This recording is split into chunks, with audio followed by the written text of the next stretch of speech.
Bon, nous abordons donc la dernière table ronde de la journée. J'espère que vous allez bien. Et je voudrais vous proposer... Monsieur Bornarel, ce matin, vous a dit que nous allions prendre un risque en nous projetant jusqu'à 47. Avec cette table ronde, en fait, nous prenons deux risques. Parce que non seulement nous projetons jusqu'en 47, mais en plus, nous projetons sur l'être, la créature la plus versatile, la plus complexe et la plus contradictoire qui ait jamais existé, c'est-à-dire celui que l'on qualifie bien à tort de sapiens sapiens. Et donc, nous allons essayer de voir comment peut-on imaginer la condition humaine dans 40 ans, cette condition humaine vue au travers des spécialités de nos différents intervenants, c'est-à-dire, moi j'ai pensé que effectivement cette vision pourrait passer en termes d'habitat, en termes de milieu, de l'être humain dans son propre corps et dans sa propre psyché. Donc je donnerai la parole en premier à Monsieur Franco, puis l'être humain dans ses relations avec les autres, ses relations avec son habitat et son élément via M.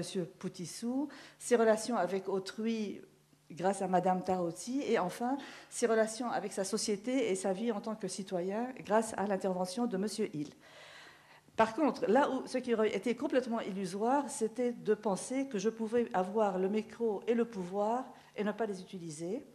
Et donc, je vais les utiliser, mais je vais être extrêmement brève parce que ce que j'ai pensé, ce que je voulais vous dire, si vous voulez, est quelque chose qui n'est pas de l'ordre de la prospective, mais c'est quelque chose qui m'est venu uniquement en réaction à la première table ronde, qui m'a pas mal secoué les neurones. Et je pense que c'est très important. Donc je vous le livre pour ce que ça vaut, puis bon, on en discutera ou pas par la suite, comme vous le voudrez. Cet être humain dont nous sommes supposés parler, je viens de le dire, est un animal extrêmement complexe, extrêmement versatile, et il a cette propriété très déroutante, et qui le rend particulièrement imprévisible, d'être complètement contradictoire, sans état d'âme. Il est capable, vous le savez tous, c'est banal, du pire comme du meilleur, en même temps, et il est capable en même temps d'être extrêmement novateur et extrêmement archaïque. Et en fait, c'est de cela que je voulais parler, c'est-à-dire de l'archaïsme qui se trouve dans l'être humain et que lorsqu'on fait de la prospective ou de la futurologie, on a souvent tendance à oublier, tout simplement parce qu'on est dans le futur et que l'on oublie que l'être humain draine derrière lui un archaïsme extrêmement profond qu'il habille très bien parfois, qu'il réussit parfois très bien à cacher et qui pourtant est extrêmement présent. Vous en avez parlé un peu en parlant de territoire, effectivement. Et dans la première table ronde, deux exemples me sont venus à l'esprit à propos de cet archaïsme de l'être humain, parce que M. Amar a parlé d'Internet comme étant un agent de nouveauté. Mais quand on regarde ce qui se passe sur Internet, on n'est absolument pas dans la nouveauté. On est bien évidemment aussi dans la nouveauté, mais aussi on est dans les archaïsmes les pires. Sur Internet, vous allez trouver tous les clans, toutes les tribus, toutes les castes de la planète. Vous allez trouver tous les messages de haine, toutes les bizarreries, l'astrologie, etc., etc. Alors que l'outil de communication, lui, c'est un outil de pointe. Mais l'outil de pointe ne fait que donner une pulsion et un élan nouveau à ces archaïsmes humains qui, eux, sont toujours là, bien présents, et qui risquent de rester avec nous pendant très longtemps. Donc ça, c'est un premier aspect. L'autre aspect, c'était une réaction beaucoup plus personnelle, parce que ça m'a fait bondir pour moi, je vous l'avoue, et donc je voulais vous l'exposer. C'était l'intervention à propos de la maison, de la personne âgée, avec une multitude de détecteurs. Et j'ai pensé que dans 40 ans, j'aurai presque 100 ans. Et si j'ai la malchance, ou la bonne chance, je n'en sais rien, d'être encore en vie, je risque de me trouver dans la situation d'habiter dans une maison dans laquelle je serai complètement seule, complètement vieille, et j'aurai 36 000 détecteurs autour de moi. Je ne sais absolument pas comment je réagirai dans 40 ans, donc je vais être très prudente. En revanche, je dis tout de suite, si c'était maintenant, je dirais immédiatement non. Et alors je me suis dit, bon, mais qu'est-ce que je fais? Si je suis malade et si je suis seule, effectivement, il faut que je fasse quelque chose. Et personnellement, ma réaction immédiate, tout de suite maintenant, c'est de dire, vous avez toutes ces familles de gens qui n'arrivent pas à trouver de logement, qui se trouvent dans la rue, etc. Eh bien, j'en adopte une. Ils viennent vivre chez moi. Et comme au Japon, on adopte des grands-mères, pourquoi pas à Paris adopter une famille de 100 logis et vivre avec eux, parce que comme ça, il y aura des enfants, il y aura des gens qui viennent et qui vont, et quelqu'un qui pour taper à la porte et vérifier si je suis encore en vie de temps en temps.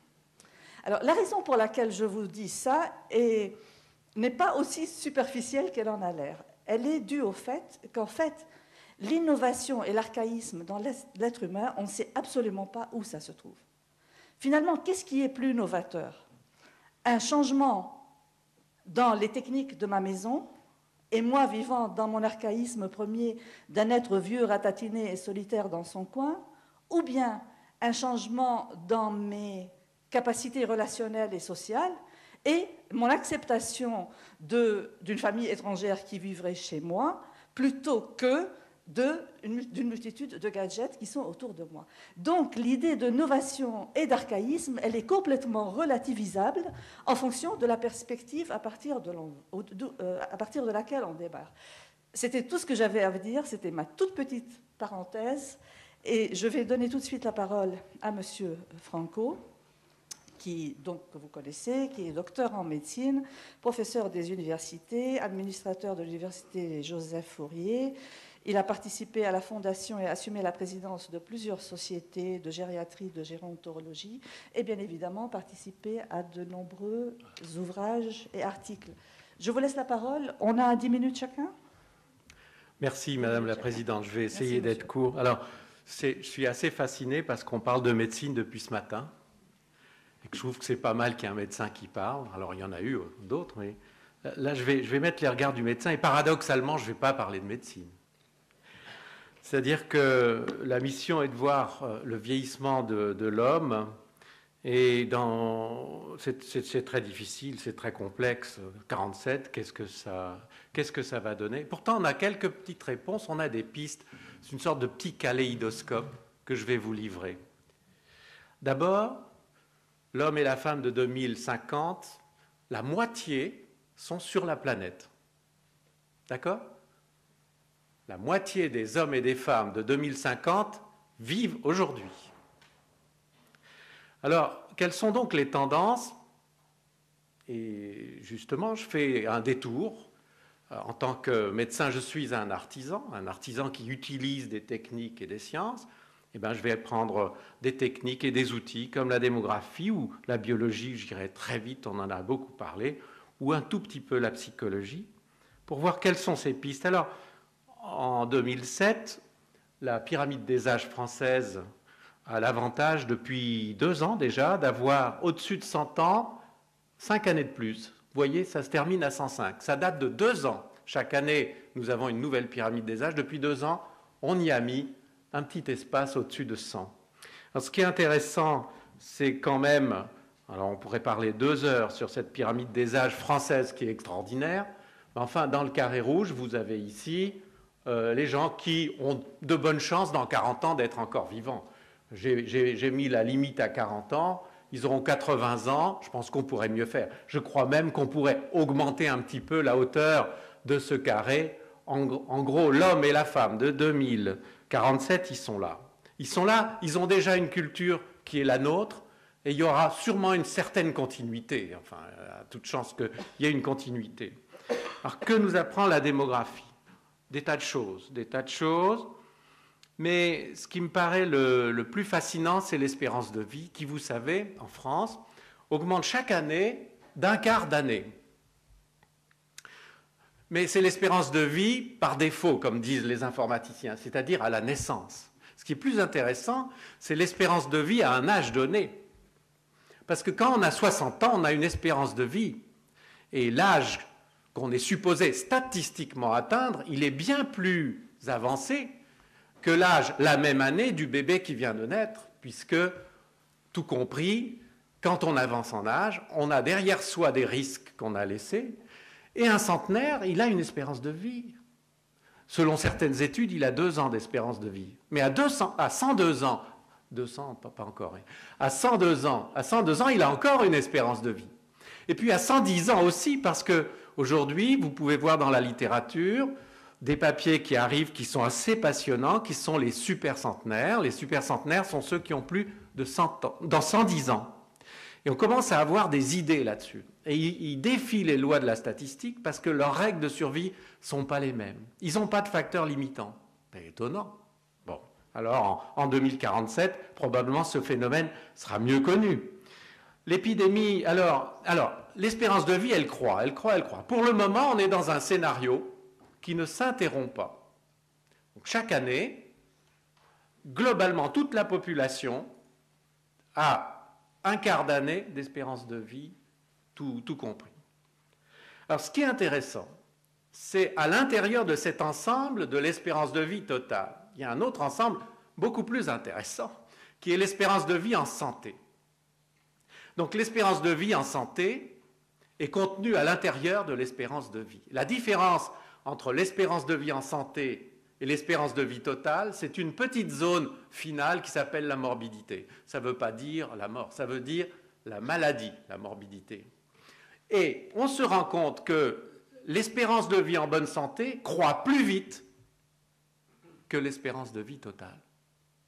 Ce qui nous amène arithmétiquement à comprendre un phénomène qui est un bon sujet de concours de première année de médecine, qui est la compression de la morbidité. Et nous assistons à une compression de la morbidité, c'est-à-dire que la partie finale de la vie se comprime de plus en plus. Ça a un sens, ça. Ça veut dire que nous vieillissons de plus en plus longtemps, mais encore plus en meilleure santé. Et il faut tordre le cou à un cliché de la personne âgée qui est toujours malade. Non, elle l'est de moins en moins. Alors, c'est vrai, il y a de plus en plus de personnes âgées, avec, comme on l'a vu ce matin, probablement une limite dans l'évolution démographique. Mais la part des gens qui vont bien augmente beaucoup plus vite encore. Donc, compression de la morbidité.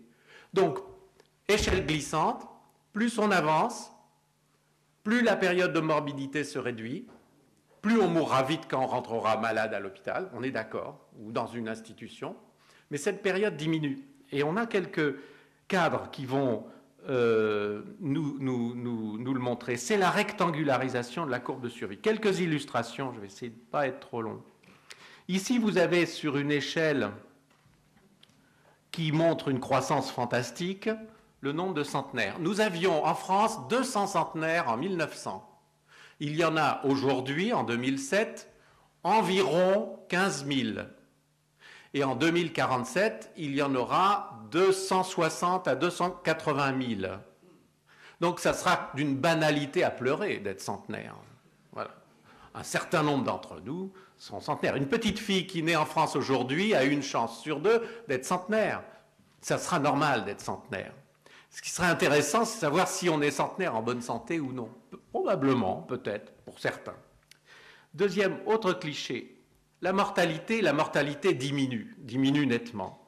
Vous voyez ici, sur un joli travail de l'INED, on compare 4 pays, les hommes à gauche, les femmes à droite, parce que les femmes ont une mortalité plus faible que les hommes, globalement, on voit ces courbes.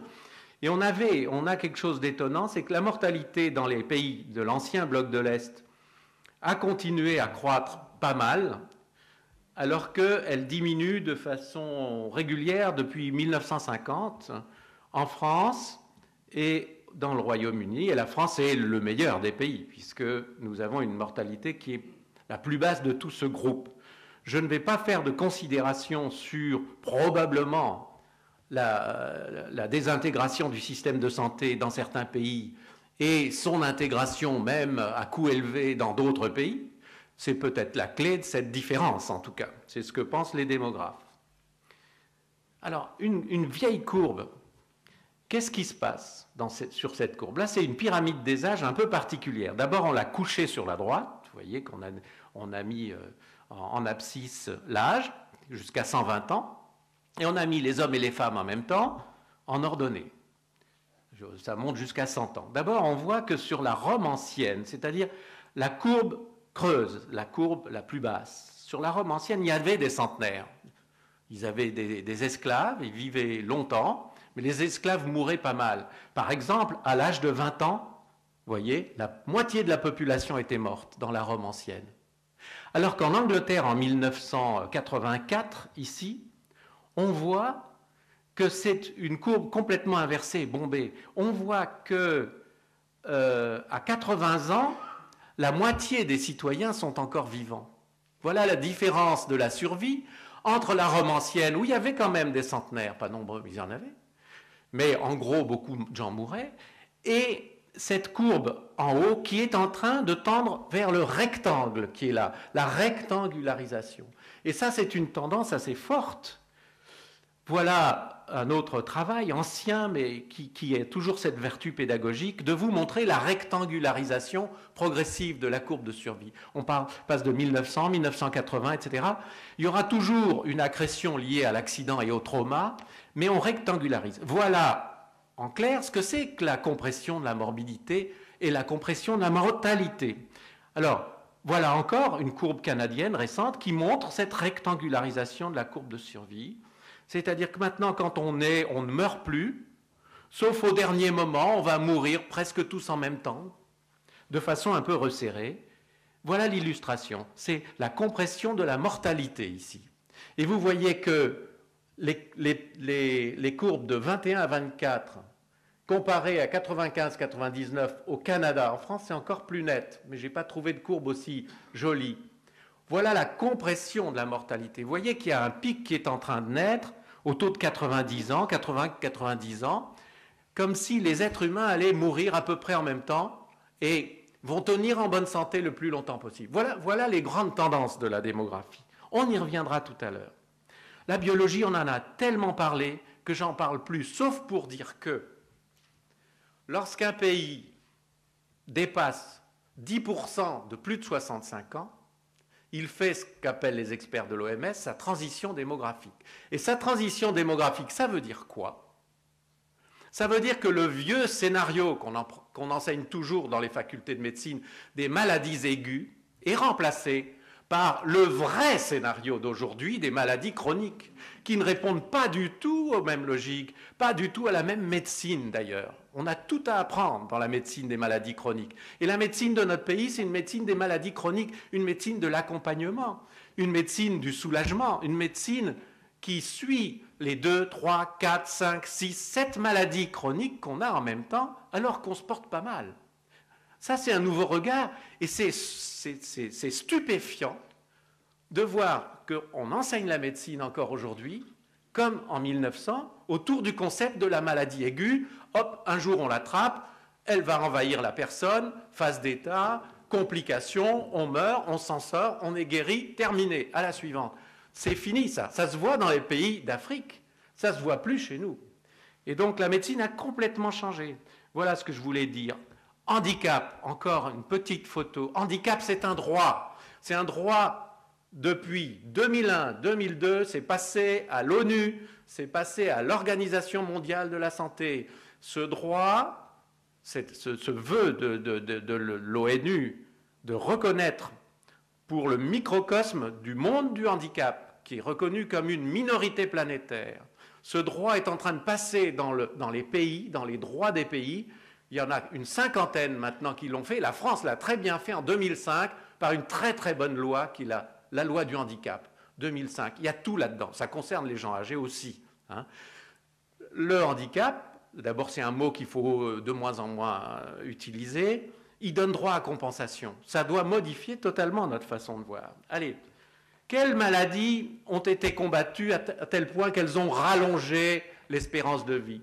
Joli travail. Vous avez ici, à gauche, quatre petites colonnes qui représentent en gros le troisième quart du XXe siècle. Et en gros, très grossièrement à la louche, vous avez à droite 4 colonnes qui montrent ce qui se passe dans le quatrième quart du XXe siècle. On voit que en jaune et en gris surtout, c'est la lutte contre les maladies infectieuses qui nous a fait augmenter d'une année l'espérance de vie en France et en Angleterre, la France étant meilleure que l'Angleterre à cette époque-là. C'est en train de se compenser dans le quatrième quart du XXe siècle. Et là, on a gagné de façon fantastique sur les maladies cardiovasculaires en jaune. On a gagné 3 ans de vie sur les maladies cardiovasculaires. Le cancer, ça ne bouge pas. Le cancer, ça ne bouge pas. Pour moi, je suis très embêté avec ce truc-là. Le cancer, ça ne bouge pas. Alors, d'accord, dans 1947, ça sera réglé. Bon. Psychologie et société. Psychologie et société. L'être humain, il est vivant, il va s'adapter.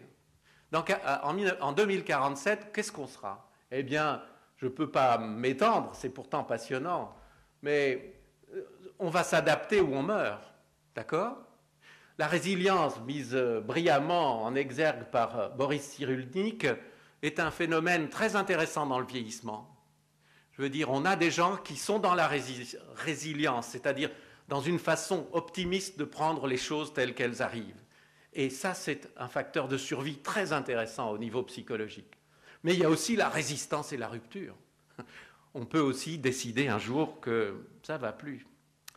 Justement, je vais terminer mon propos avec Caenorhabditis elegans, prix Nobel de médecine 2002. C'est un modèle formidable parce que ce petit ver qui fait 0,01 mm de longueur, on en connaît les 1000 cellules, 1050 cellules, on connaît son génome par cœur, on peut complètement le calibrer, il se reproduit très vite, on peut complètement aussi vérifier son environnement. Et donc, il n'y a pas plus clair pour étudier la longévité. Et notre ami Jean-Marie Robin me dit il y a quelques jours, c'est quand même étonnant, on n'arrive pas à réduire le span, l'espérance de vie des Caenorhabditis elegans, on n'arrive pas à les concentrer, et ils vont de 1 à 3. Or, l'être humain, qui est alors là complètement hétérogène, lui, il comprime sa mortalité de 1 à 1,3. C'est un paradoxe. Alors j'ai appelé ça le paradoxe de Jean-Marie Robin. J'ai écrit un éditorial dans un petit journal le lundi d'après. Je l'ai envoyé, il m'a dit « Tu as raison, je vais écrire le papier ». Donc on en est là.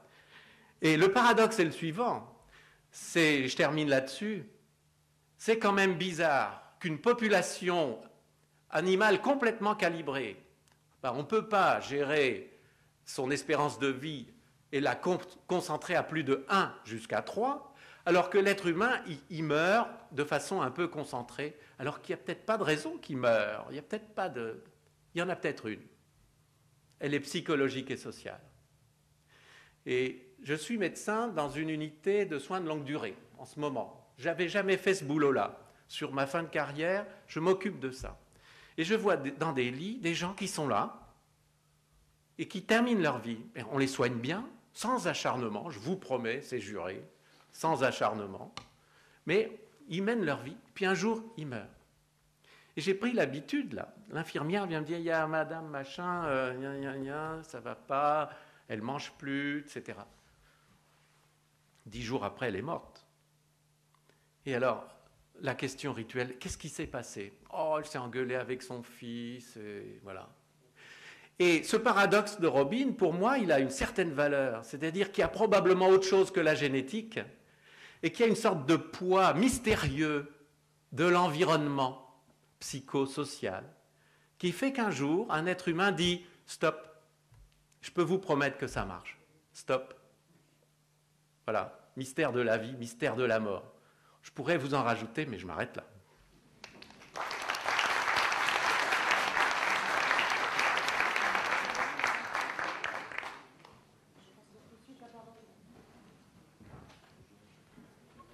Oui, allez-y. Je passe donc tout de suite la parole à Monsieur Jean-Claude Poutissou, architecte DPLG, docteur en études d'urbanisme, co-gérant de Atelier 2, une SARL fondée en 1979. Il est également enseignant à l'UGF.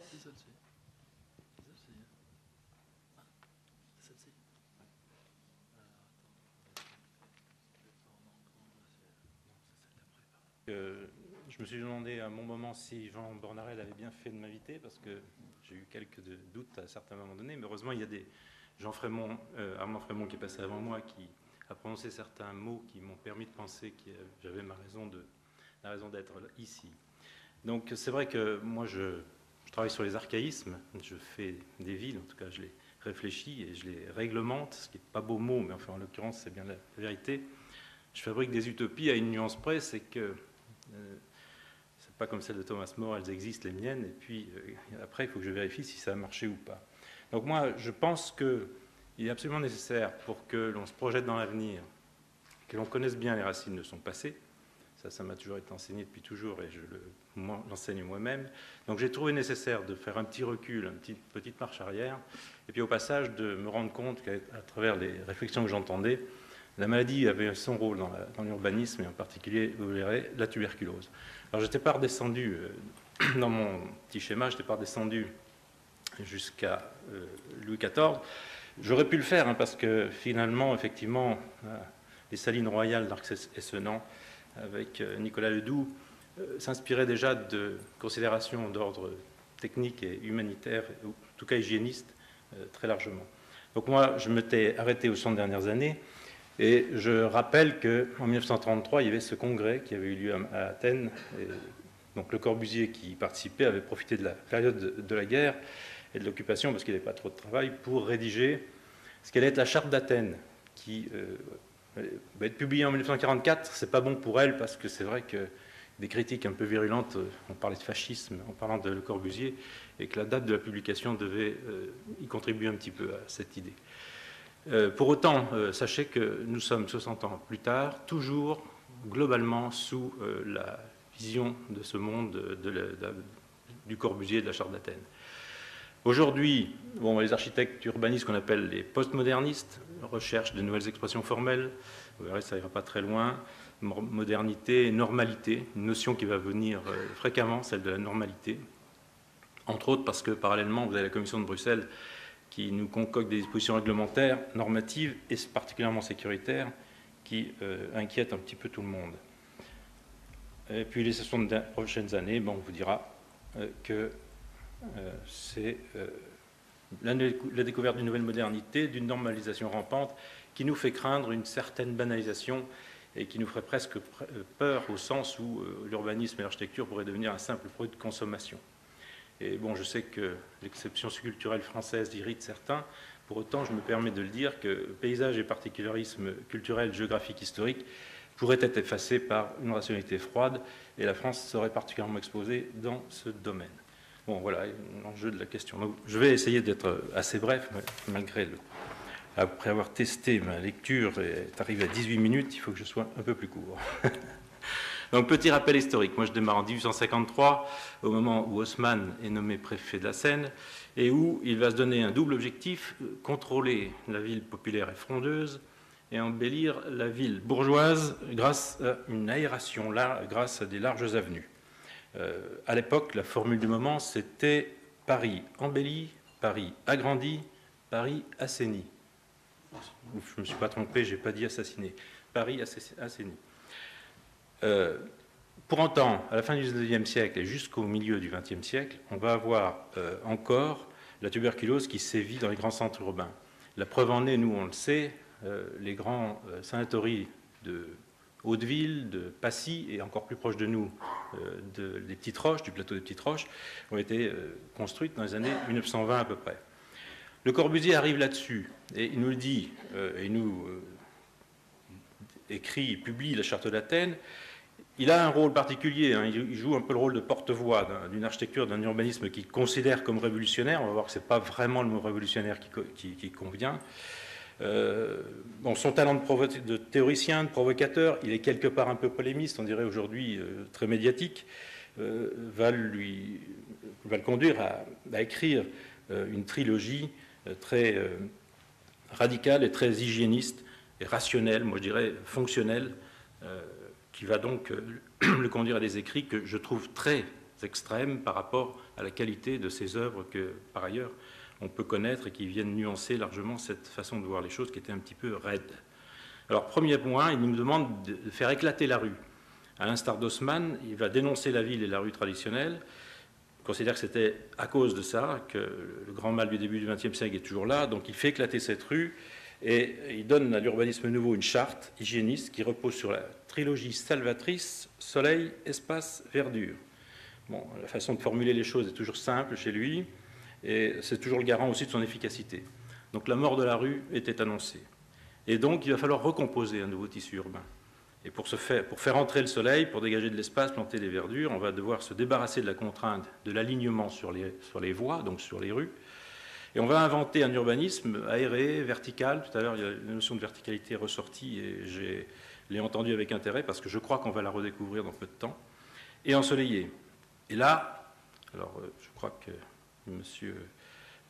excusez-moi, j'ai oublié son nom tout à l'heure, qui a fait partie de Lafarge. J'avais écrit quelque chose qui pouvait ne pas lui faire plaisir, mais je disais que le savoir-faire des grandes entreprises du bâtiment trouvait là un allié qui permettrait de mettre en œuvre une technicité reposant sur la maîtrise de la préfabrication des éléments de béton armé et donc de libérer l'espace au sol. Les constructions allaient monter sur des dizaines d'étages, pourraient même être portées au-dessus du sol. La construction des cellules de la machine à habiter pouvait commencer puisque la formule de Le Corbusier, c'était la machine à habiter. Alors, pour continuer dans la caricature et dans la simplification, Le Corbusier va jusqu'à considérer que la ville peut être compartimentée en fonctions primaires. Donc pour lui, il considérait que la ville traditionnelle et ses rues représentaient des défauts majeurs, en particulier celle de mélanger les fonctions, et que les cohabitations étaient difficiles, et que finalement, à ses yeux, et dans le prolongement d'une modernisation de la société, il lui apparaissait nécessaire de scinder la ville en 4 fonctions primaires bien différenciées. Et pour garantir cette efficacité, dès lors, la société allait s'organiser sur des zones qui développeraient l'habitat, le travail, le déplacement et la récréation. En 1968, j'étais là, j'en faisais partie, on lisait cette dernière fonction en oubliant l'accent de la première syllabe. Ça donnait à entendre la recréation. Puis on ajoutait derrière la force du travail. De fait, cette analyse trouve un certain sens parce que c'est vrai que cette fonction englobe à la fois les loisirs, la consommation et le repos indispensable à l'homme. Donc de cette conception allait naître le zonage, qui est notre maître mot, qui est le mot-clé de notre urbanisme, toujours présent aujourd'hui dans tous les documents prévisionnels. Si vous vous intéressez à ça, vous allez vous apercevoir qu'on va trouver des schémas directeurs, des SCOT, des schémas de cohérence territoriale, des PLU, des plans d'occupation des sols, qui reposent toujours sur cette notion de zonage. Alors l'application de cette charte d'Athènes, comment est-elle venue à s'appliquer de manière aussi radicale? Il y a des concours de circonstances favorables, pas favorables, le mot est très mal choisi. La reconstruction d'après-guerre, l'éradication des bidonvilles, vous savez, ce célèbre combat que dès 1954 l'abbé Pierre menait, l'arrivée des Pieds Noirs en 1962, une vague de population de 1 million à 2 millions de personnes qu'il faut accueillir, l'accueil de la main-d'œuvre nécessaire à l'épanouissement des 30 Glorieuses, autant d'urgences qui ont nécessité de disposer d'un cadre opérationnel simple, efficace à court terme, j'insiste sur cette notion. Et ce n'est pas un hasard si Claudius Petit, qui était le maire de Firminy et qui était à la fois aussi le ministre de la Reconstruction, allait se tourner vers Le Corbusier pour ériger ces nouvelles machines à habiter. Petite anecdote, vous savez peut-être que l'église de Le Corbusier de Firminy vient d'être terminée, 40 ans, presque 40 ans après sa mort. Alors de nouveau, les grands groupes de bâtiments et travaux publics qui avaient, dès avant la guerre, pris une position de force dans les couloirs du pouvoir, avec la réalisation de la ligne Maginot, avec la réalisation du mur d'Atlantique, étaient au garde à vous. On attendait qu'effectivement qu'on puisse démarrer les chantiers. Et la reconstruction était l'occasion de faire ressurgir leur technicité, testée avant la guerre, et la construction des bâtiments préfabriqués où l'alliance du fer et du béton allait permettre une rapidité d'exécution spectaculaire. C'est ça le court terme dont je vous parlais tout à l'heure. Ce qui fait que la vision déjà radicale du Corbusier allait encore se dessécher un peu plus au regard de l'urgence et de la rentabilité. Alors les plans masse, c'était soleil, espace, verdure selon Le Corbusier, ça devenait déterminé par les chemins de grue et par leur rayon de giration. C'est-à-dire qu'on posait la grue sur un axe, on regardait sur quelle dimension pouvait tourner son bras, et les maisons, les immeubles s'alignaient comme ça. Et le soir, on était très fiers de pouvoir annoncer qu'on avait coulé 100-120 logements dans la journée. Et donc les alignements allaient devenir la règle, rompus de loin en loin par la verticalité brutale de tours où s'empilaient les plans courants. Quant aux zones en question où on allait construire, c'était les ZUP, zones d'urbanisation prioritaire. Pourquoi on allait en périphérie des villes? Tout simplement parce que c'était l'endroit où on allait pouvoir exproprier avec des possibilités financières limitées. Et c'est vrai que la conjugaison de ces logiques a abouti aux banlieues d'aujourd'hui. Pour moi, les racines des problèmes qu'elles connaissent actuellement sont certainement recherchées dans des visions rationalisées, mais sans âme, qui ont pu s'exprimer en toute tranquillité. Alors en 1967, l'État réagit. Il fait un document qui est lourd de conséquences, qui s'appelle la loi d'orientation foncière, qui fonde véritablement toute notre vision de l'urbanisme en France encore aujourd'hui. Donc l'État centralisateur décide de frapper un grand coup, il met en place une vision planificatrice du développement du territoire, il considère que les opérations au coup par coup doivent cesser au profit d'une programmation organisée, validée par des élus locaux. Pour exemple, en 1970, l'agence d'urbanisme de la région grenobloise va publier dès cette date un livre blanc de la région qui va permettre d'arrêter un schéma directeur d'aménagement et d'urbanisme de la région grenobloise en 1973. Donc vous voyez, et on est encore, vous allez voir pourquoi, on est encore dessus aujourd'hui. Alors qu'est-ce que c'est que ces documents prévisionnels d'urbanisme? Ce sont des outils qui ont été mis essentiellement d'ordre technique et politique. Technocratiques, disent beaucoup, parce qu'on considère que le pouvoir a échappé aux élus à ce moment-là, parce qu'on a donné la main à beaucoup de spécialistes, les économistes, les démographes, les architectes, les paysagistes, les juristes, les prévisionnistes, et je dois en oublier. Alors, c'est des documents qui reposent pour l'essentiel sur des zonages, qui compartimentent le territoire, à l'échelle des communes. Les plans d'occupation des sols, aujourd'hui, par exemple, sont connus par le grand public à travers son document d'urbanisme qu'on appelle de zonage et son règlement. Et ce règlement décrit les règles à respecter pour obtenir des autorisations. C'est des règles qui, elles aussi, sont directement inspirées des thèses hygiénistes du moment, et aussi, anecdote qui a son sens, par la vision routière des ingénieurs de l'équipement qui, effectivement, chapeautent l'urbanisme en France.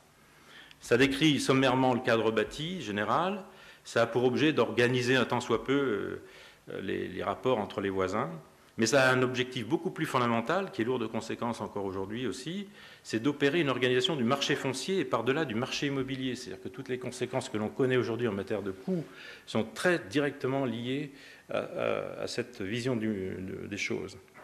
Alors par contre, il y a un étonnement que l'on peut avoir, c'est qu'au milieu de ces 15 articles, qui sont donc d'ordre technique pour essentiel, il y en a un article 11, on l'appelle l'article 11, qui traite de l'aspect des constructions. Pourquoi ça? Parce que cette considération qui est très subjective vient en effet s'intercaler au milieu de prescriptions techniques, mais que vient faire cet article dans ce contexte? C'est tout simplement parce que le modernisme, dont on a parlé aussi déjà tout à l'heure, qui se pratiquait à l'époque, et que les architectes pratiquaient dans les années 50-60, se réduisait, on va leur mettre un petit bémol, peut-être compte tenu du contexte, à une simplification outrancière des formes. Et là, il y a un slogan qui était de mise, qui avait été inventé dans les années 1920 en Allemagne, au Bauhaus. Le slogan en question, c'était « Less is more ». Le moins, c'est le plus. Donc, c'est un slogan mal assimilé qui allait servir d'alibi à une architecture dépouillée, mais certainement totalement appauvrie. Donc, les rares exceptions, dont celle du Corbusier, parce que j'ai toujours considéré qu'effectivement, c'était un plasticien remarquable par ailleurs, cachait mal ce que j'appelle une désespérante platitude architecturale. Bon, je vais faire dans le lyrique. En banlieue, les cubes, les boîtes, les casiers s'empilaient et traduisaient une rationalité économique dont on retrouvait le pendant en Union soviétique.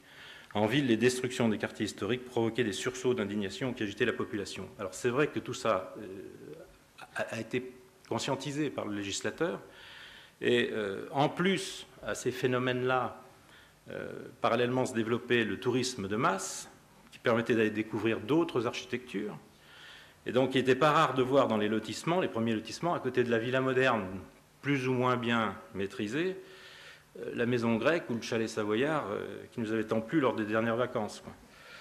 Donc, il y a quand même une part de population qui s'est émue de ce mélange des genres, qui considérait que c'était incohérent, et le législateur a repris cette idée et a mis en place donc un dispositif permettant de réguler l'aspect architectural des constructions, ça a été cet article 11 en question, qui a introduit la possibilité de faire respecter des règles qui, cette fois, s'inspirent directement de l'architecture locale, de l'architecture traditionnelle locale.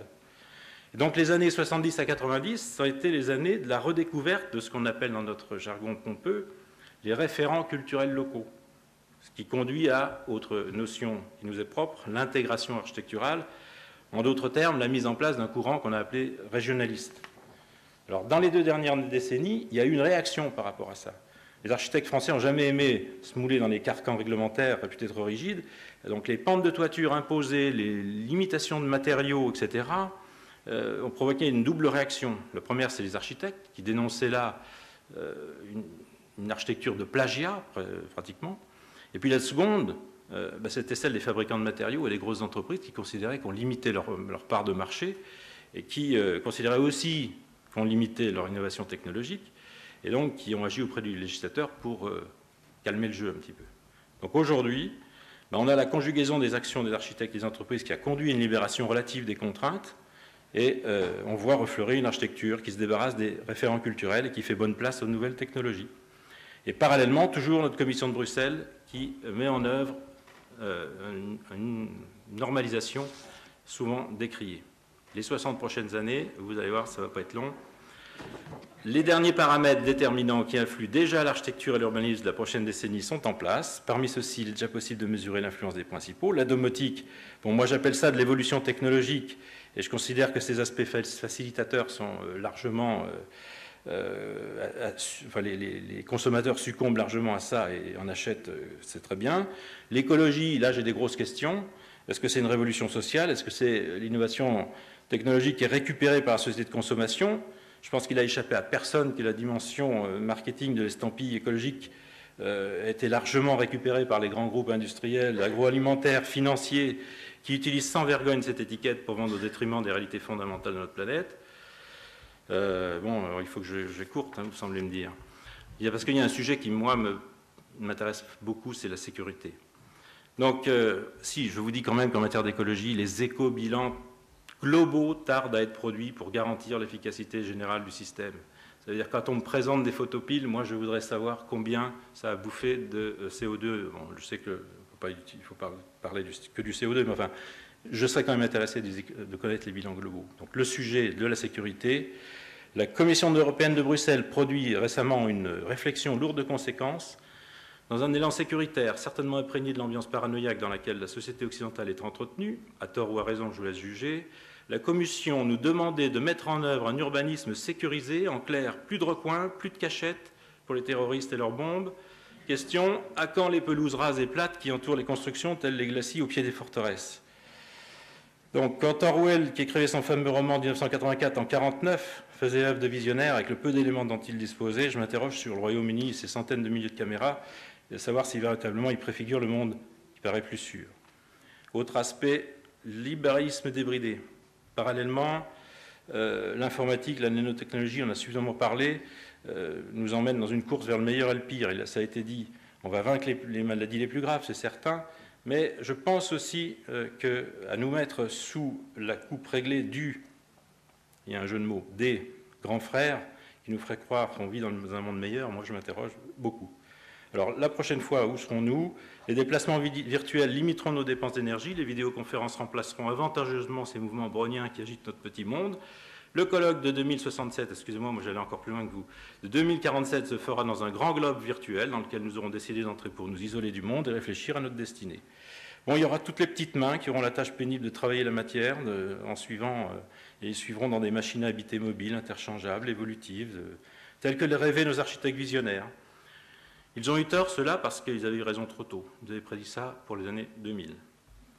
Alors pendant ce temps-là, la grande machine administrative continue. Moi j'en fais partie, d'une manière indirecte j'en fais partie, disons que je prolonge son action, c'est-à-dire qu'on fait toujours des documents qui aujourd'hui, par exemple le document du schéma directeur de la région, vient d'être revisé en 2000 et il va jusqu'à 2020 tranquillement. On va recadrer là où il faut recadrer de temps en temps au fur et à mesure des besoins. La montagne continue de s'équiper, en corrigeant ses stratégies, entre autres avec les modifications climatiques. Et jusqu'alors, l'État exerce encore un pouvoir efficace, trop aux yeux de certains élus, pour qui décentralisation voudrait signifier liberté d'action à l'échelle de leur territoire. Je me permets de dire, ça paraît étonnant, moi, un libéral, cette lourdeur administrative tant décriée est peut-être la régulation la plus efficace devant un laisser-faire qu'un capitalisme sauvage voudrait instaurer. Laissez-moi juste la conclusion. La commission chargée d'identifier les freins à la croissance, je viens d'entendre son rendu ce matin à Attali nous disant qu'il faut supprimer des limitations commerciales telles qu'elles existent, pourrait ressentir cette volonté planificatrice comme un frein à la croissance. Fasse que le bon sens nous préserve d'une levée de ces contraintes au bénéfice d'un libéralisme sauvage et nous évite la banlieue absolue que Bernard Charbonneau décrivait en 1969 dans son livre « Les jardins de Babylone ». Laissons-le avoir eu tort à cause de son pessimisme trop grand. Voilà.